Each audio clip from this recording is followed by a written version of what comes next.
জামায়াতে ইসলামী ও ইসলামী ছাত্র শিবিরকে নিষিদ্ধ করে আওয়ামী লীগ সরকারের জারি করা প্রজ্ঞাপন বাতিল ঘোষণা করেছে অন্তর্বর্তী সরকার।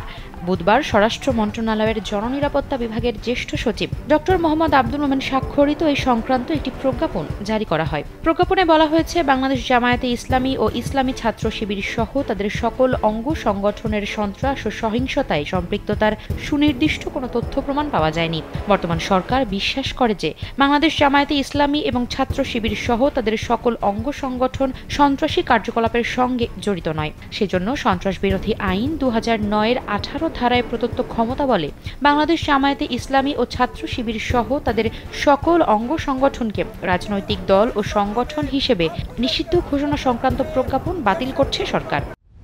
দেশের যে কোনো প্রান্ত থেকে অনলাইনে নিজেকে দক্ষ করুন ক্রিয়েটিভ আইটি ইনস্টিটিউটের সাথে।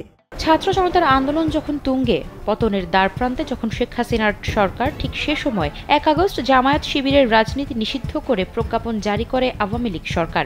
জামায়াত শিবিরের রাজনীতি নিষিদ্ধের প্রজ্ঞাপন প্রত্যাহারের বিষয়ে দলটির আইনজীবী অ্যাডভোকেট মোহাম্মদ শিশির মনির সংবাদ মাধ্যমকে জানিয়েছিলেন, নিষিদ্ধের প্রজ্ঞাপন বাতিলের পর এখন নিবন্ধন ফিরে পেতে আইনি লড়াই শুরু করা হবে।